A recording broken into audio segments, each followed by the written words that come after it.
consensual, agreed upon realities and, things like that. But I think essentially, no, there's no meaning or purpose. It's just the immediacy.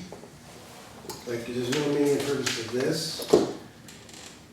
There's no meaning and purpose to these words. Is there any value for interactions with people, relationships? In terms, in terms of messages passing across, or anything we have to learn, or... I think, You use the word navigating life, before and after it exists. So yes, in that respect, yes. Well, I would say, okay, so, everything is so full when you recognise this, so there's no need of anything, absolutely none. But there's still okay, so, and particularly in the honeymoon period, it's very like that, and but then, I think later on, certainly in my case, there's a desire to do things that I find fulfilling, and the conversations I have, I love deep conversations, and I am massively curious about what this is, and other experiences I may have, I'm really curious about what that is as well. So it's not like curiosity stops, and if you have energetic experiences as well, that's, a lot of people who talk about this aren't interested in them, but if you experience them, they're fascinating, so to me it seems massive. Conversations I have and the interactions are definitely meaningful, and it's not just random, but beyond that, when you meet and you talk, there's something beautiful just about the intimacy that's not kind of owned by anyone, it's just there, but we're meaning-seeking beings, so we want to be in a meaningful relationship, we want to do meaningful work, we want to, whatever the gifts that we have, that we maybe, haven't actualized or don't even know that's there, there's a desire to bring those out, and to, maybe you can, it's much more likely after this, unless you're doing some sort of psychotherapeutic work or something, to do that. That feels meaningful to me, it does. It's not just random. I don't know if that kind of covers what you're saying, but it matters to me how I spend my time, it really does. Yeah. And who I spend my time with, and that that I live at all, it's, it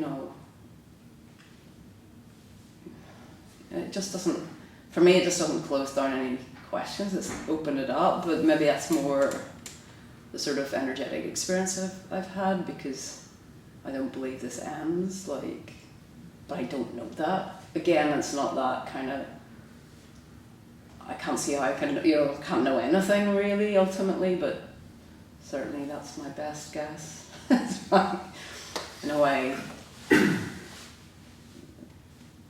I don't know, in some sort of way, not in an ultimate, really, really important way, but it just seems just what I do matters to me, and I don't know, there's something about becoming ever more conscious, and there's no, some people are just growth orientated anyway, but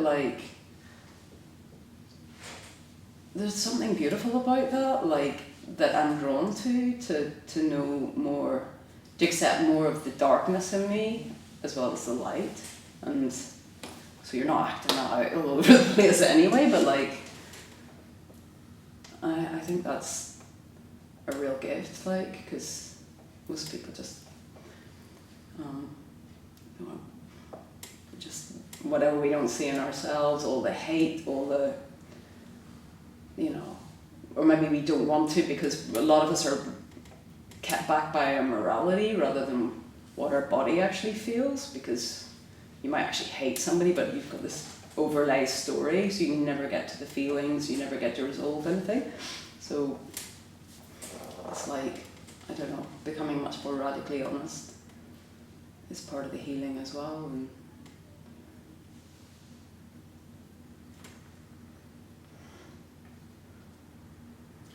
And meaning and purpose is relative. I mean, talk about the relative and the absolute sometimes, and you know, there's just a love to be, the love of being. I think that, you know, of course this is just my concept, but that would be the purpose, just the love of being. Because there's this beingness, and there's nothing required, it just is, this aliveness, and that's the purpose. But anything else is a relative subjective experience. So it was explained to me once by my friend Stephen Wingate. He said, in a coffee table, and he said, for me the meaning and purpose is some place to put my coffee. For a cat, he has a couple of cats, it was a nice place to lay under. For a termite, it might be dinner, you know, and so it's all depends. The meaning and purpose. There's no ultimate meaning and purpose. That's why I say it's whatever.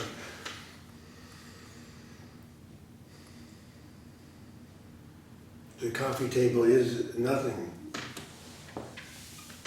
until I say this is where I put my coffee. But really, it's a bunch of nothing moving around, appearing as a table.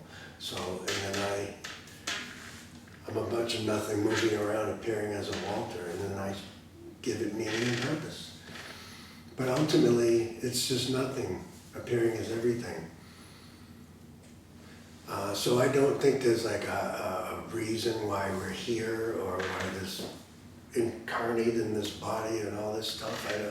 I don't see all that. I just see just a love to be. And there is a love to be, and it's unknowable, but I think that's, I mean, if it's not love, I don't know what it is. Just, sorry. Move on. I was going to say, it doesn't negate there may be a meaning and purpose to all this. I mean, we don't know ultimately what this is, you know. So, and for me, working on the book I'm writing in a minute, if I don't finish it, I'll be really pissed off with myself. So there's a meaning and purpose. I just say, like, the normal stuff, there's meaning and purpose in that too. It's not the meaning.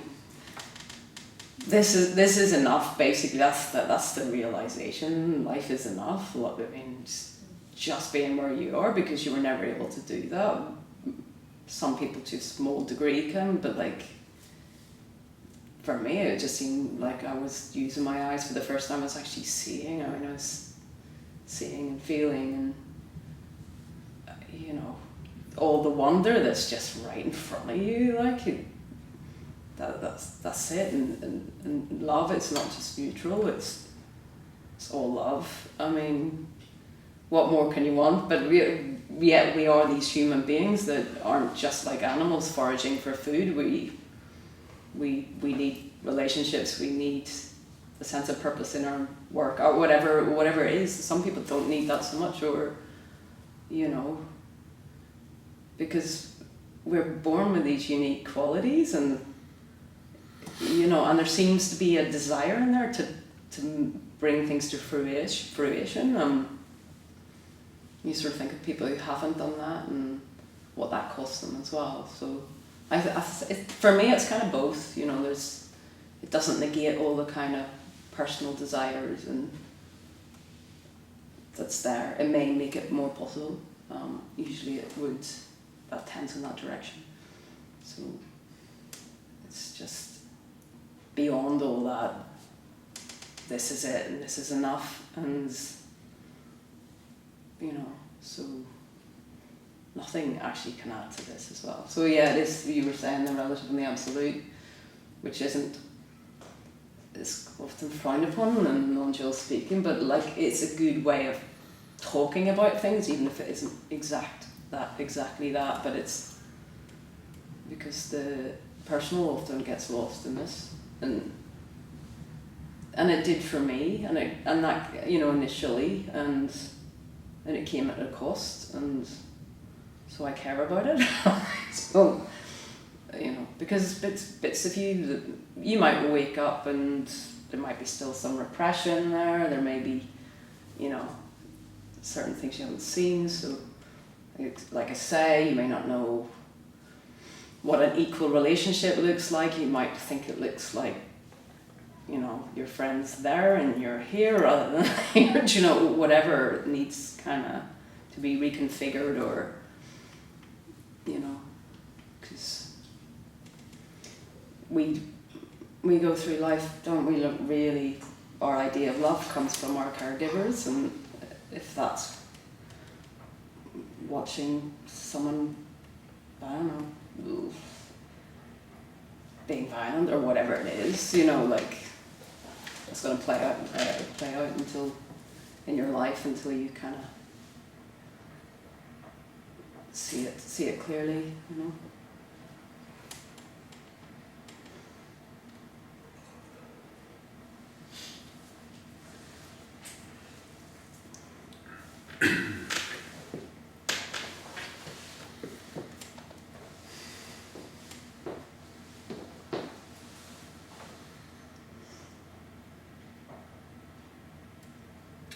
Do you find that you make decisions differently, like from before liberation?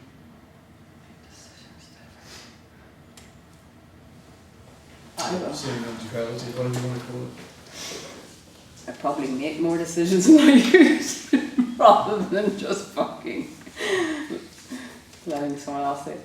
Making decisions differently, I don't know. Well, yeah, because I was so I was very, very heavily defended when it happened. So I had a 10-year period where I was very suicidally depressed. It was a real mess. So if anything good happened, I would sabotage it, really fuck it up, like, and so yeah. But that's not really what you mean, decisions. Well, kind of, yeah. All right, okay. I can let good in. And yeah, because of fear of intimacy was something that I had, and that just kind of went. And that was the suicidal thing was like kind of laughable in a way. Not I'm not saying, you know, where it came from with me at the time. It's like kind of, yeah, because it could be seen for what it was, you know, like just self-hate, hurt. I was wounded, but you know, it was more like the compassion for the wounded part, and so why would I kill that, you know? Decisions, yeah, I don't know.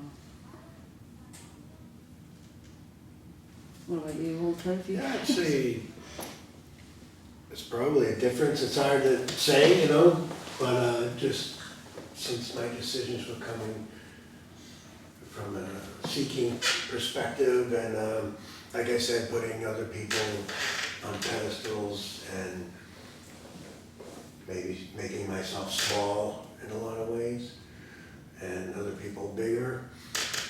So a lot of my decisions were probably informed by that. So I think that's changed. I don't know, I can't think of any specifics to, but sure, I mean, I can't see how there wouldn't be.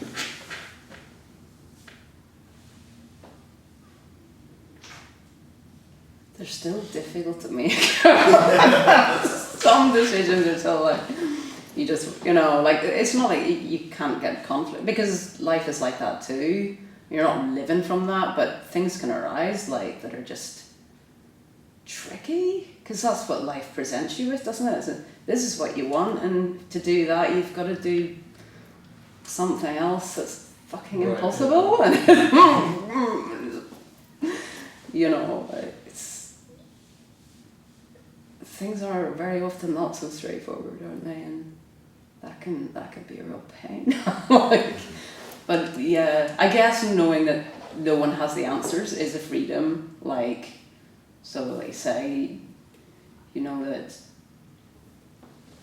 no one really can help you with a lot of stuff, like you're back to your own resources, I suppose, because you're not projecting out so much.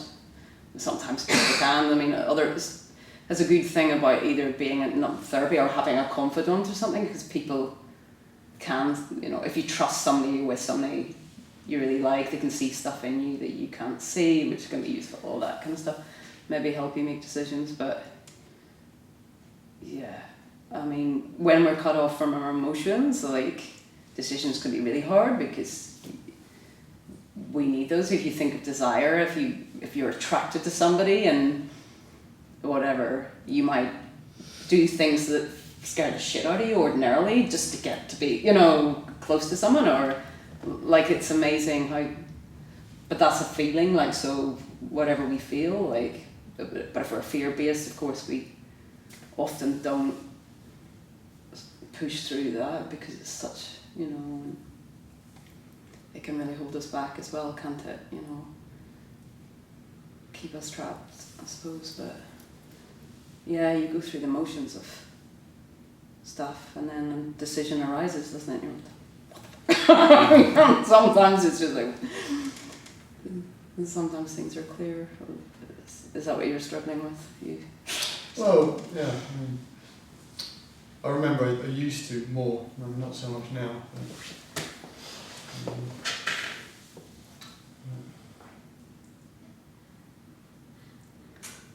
Yeah, at a certain point, it was like a very confusing thing. It's like, because sometimes a decision just doesn't present itself, and you think it should. Yeah. It's kind of weird like that. So, and you think it's, you know, something's gone wrong or whatever.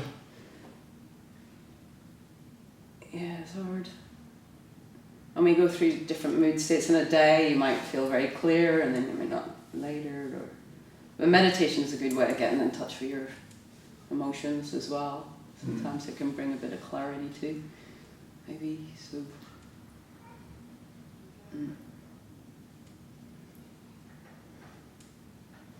Yeah, right. So it's like sometimes you don't know where to make the decision from. It's like, from when you like say a mental place, it's like, you know, that it doesn't feel right, but it kind of adds up. Or the other way around, you know, it doesn't feel good. Yeah. It's got to.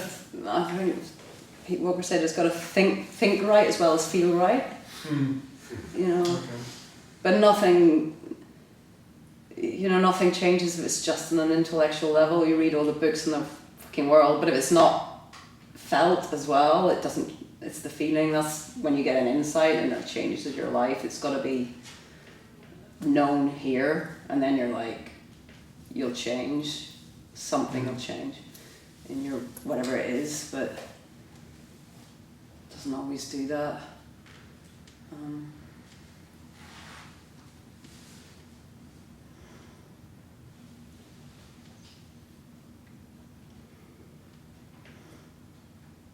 just not very clear.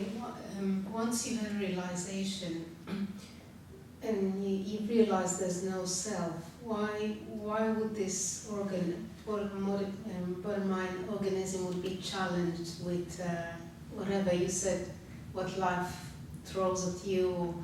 I mean, if one has realized that there's no self, there's no separation, what's more there to challenge, really? Whether it's physiological, with diseases, or anything. I'm not clear about that. Why is it not the end of the that's it, that's total relief for any, including decision making and stuff like that. Well, I mean, I guess I have to come up with some kind of example, but I guess something happened with my children. I'd be deeply affected by that, and there was some decision to be made that was really important involving them in some way. I could see stress and anxiety arise from that, and just But it's just a natural functioning. I think those things are organic and natural. I think the only thing, say superficial, would be this added thing of being a separate self, but it doesn't mean that. I mean, even in nature, animals care for their young and get into all kinds of things. I don't know what's going on mentally, but just the way this thing is wired, yeah, there's certain things that cause more stress than others, but there's also a deep sense of okayness and that everything will be okay. But yeah, I guess the answer to that is you don't need a me or a self to have problems. It's not required. Problems can arise if you have a self or not a self, or you believe in a me or a separation or all that stuff. I don't see the two that have to go together. It's just, and I hate to even say this, but it's just, it really is, they're not my problems, they're not my thoughts, they're not my reactions, it's not my stress, but it's still occurring here. And it's still, these thoughts arising here. But yeah, there never was a self. So it didn't need one to have problems before, and I don't need to have one to have problems now, or to have stress or make decisions. I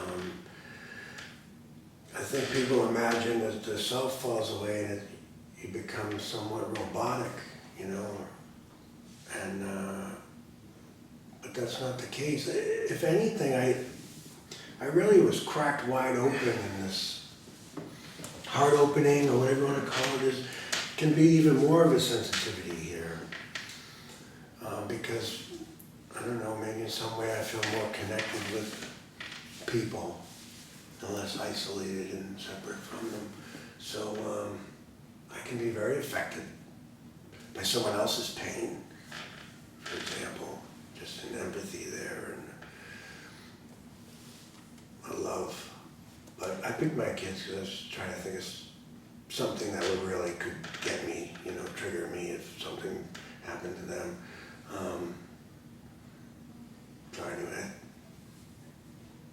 what do you think? Yeah, well that's it, it's, there's all the personal life, but there's no one, ultimately, there's no ownership of that. I mean, life goes on exactly the same, but there's just, you're not getting an identity from this, and it's, those words don't describe it either. Again, it's like, language can't capture this, because, if it was just, wake up and there's no person, there wouldn't be any concern about anything. And I know you can go through phases of that, and some people maybe it will hit them like that, because, for a while I sort of thought, well, I'll just go to India and live there and live on the street or something, just not do anything, because,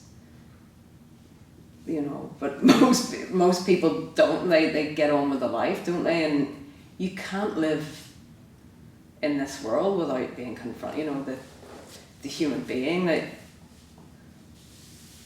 that's here, but you're just, it isn't what you are, or it's maybe part of it what you are, but whatever was that sense of this is me isn't there, so I guess that frees things up. I mean, because there is a freedom from that, but it doesn't mean that your concerns for your personal relationships and the stuff you care about goes, because it's very difficult to describe that. But it's there,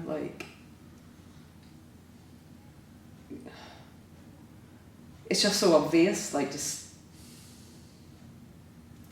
this is just appearing, on one level, and yet, I'm looking forward to going out to dinner tonight, and do you know what I mean?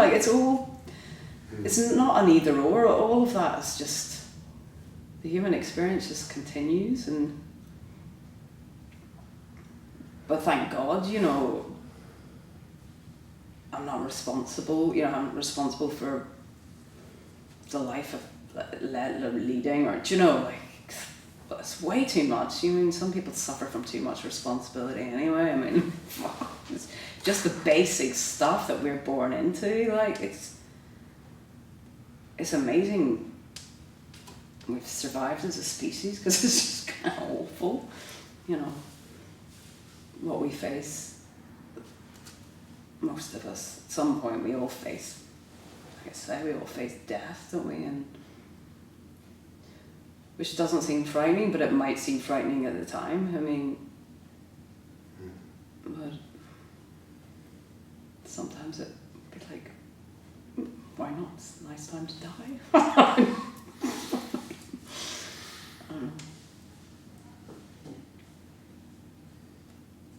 Yeah, there's no like indifference. You know, I don't see indifference in love as the same.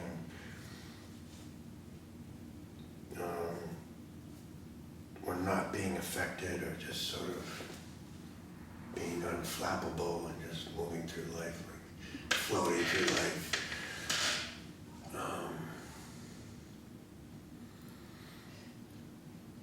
People say, oh, it's only a story, it's a dream, but it's a real dream. See, that's the real and the unreal. It's real. Like if I have a real problem with my daughter, I'm going to address it. I'm going to deal with it. But it's also just what's apparently happening. But I don't say it's just what's apparently happening as a way to dismiss it and not be affected by it and be, disassociated from a problem. Just like when you're in a dream, if you're dealing with situations, you're dealing with situations in the dream. So it's real. It's a real story. But I'm not apart from that, there's not like everything plus me. It's just, it's all that is. It's all there is this story. It's all there is this dream. And I'm floating through it just as everyone else is. And it's beautiful.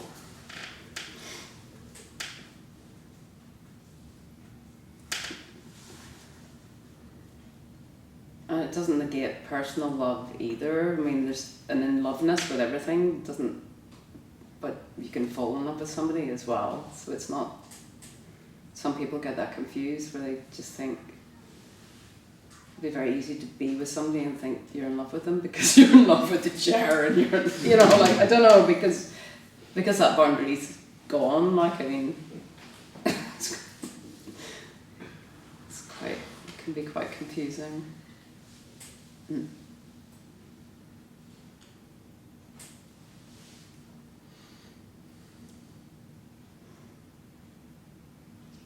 Did you still want to take that break?